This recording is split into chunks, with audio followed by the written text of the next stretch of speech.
Hello? Hello, Esemo Eyibo, if you can hear me. Where exactly are you at the moment? Abuja or Akwa Ibom? Well, no, I can't be Abuja. I'm in Eket. Eket. Absolutely, I know you're back home. So how did it Yes, go around your area? I can tell you clearly that the situation on ground is a positive departure from the past. You know, it has been relatively very peaceful, and people went about conducting the whole process with the primary purpose that it's all about Nigeria and not about any individual person. And I saw clearly that the issue of clannishness and excessive chauvinism was undermined because all the citizens, every person came out with an agreement that the process should be engaged transparently and diligently. Regardless of the mild and few cases of the failure of the card readers, you know, people showed understanding, showed patience, and of course, we were all determined to make sure that Nigeria must work and Nigeria must succeed. That's Nigeria's first. Well, anyway, you know, you've always talked about, once I heard you talk about leadership recruitment process, and if you look at what is happening now, it will seem that we're having a brand new set of leaders to the extent that one thing that cuts out on this particular process is the amount of patience, perseverance, and hope that Nigerians are getting on institutions and even governance. Well, what I am seeing here is not actually the starting point of the leadership recruitment process. I am seeing here the starting point of national consciousness, where people are becoming and putting Nigeria in the front burner. Because if it were the issue of what we have, the situation at hand now is that some people are going to go out to protest votes because of the undermining of the internal processes of the various political parties. And some people are also going to rise against individuals who have constituted themselves into empires instead of the institutions. So you are going to have welfare of forces interplaying in the course of the voting. But that is not issue for this moment. What I am very particular about is that an average Nigerian has now been able to come out, you know, to eschew that desire and the drive for violence. You know, we all believe in ourselves, we all believe in the country, we all believe in the society. We have risen beyond the pettiness of that clannishness, as I've earlier said, and now we are allowing the process to go. And for INEC, I want to say we should be patient with them, we should give them a chance. They have done so much because there has to be a starting point in every process. And this particular starting point is a very interesting starting point. So I give them a thumb up. Okay, Mr. Eyibo, you said what you're seeing is a marked departure from the past on the part of Nigerians owning the nation or owning the process. Do you see the same departure on the part of the politicians?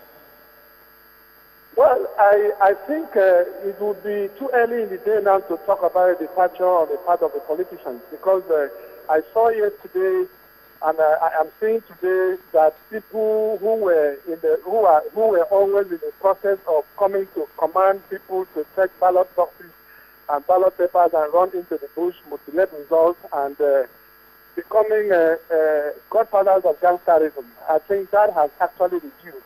So now the political education and the culture of public enlightenment has grown up to a point that everybody is conscious of its power of that precious instrument called the vote. So I am seeing Nigerians doing that, and we have to start from there. And if we start from there in the general election, we are going to get to a point where in the internal democracy of the party, you know, these things will be able to take care of itself as we move on. It's not like road construction, which you said you've done 1 kilometer. Well, from your first response to Sulaiman's question, I could deduce that it would seem that the card readers were not very efficient where you voted. But can you talk more about what you noticed or what you observed, if I may use the word now, with the card readers and the reports that you got from some other polling units? Well, you see, the issue of the card readers, like I mentioned here, that I'm very impressed about Nigerians because it's a starting point of national consciousness. When the card reader clearly showed that there was a fault or it was not working, I saw people being patient I saw people coming out with even water, detergent, or all manners of gels to clean fingers and all that to cooperate and allow the process and the system to move smoothly. You know, and the INEC ad hoc officials too also tried the best they could, and even other citizens who were all around there. So to my mind, I am persuaded to believe that we ought not to have, as it were, expected 100% engagement, not minding the earlier mock election. We earlier used the card reader. Even if we are having to conduct another election tomorrow, we are still going to have a couple of challenges. Remember, this is a country which is now like a project. We are now trying to rebuild it again. So you will have plethora of those hiccups here and there. Do you think that if INEC insists that they're going to be used for the governorship elections, how do you think they will be received by the people? The response I saw yesterday and today from INEC is indicative of an institution that is up and doing, an institution that has a rapid response process to be able to mitigate in terms of any challenge like this. And the attitude of the citizens have also seen. I have seen some level of tolerance.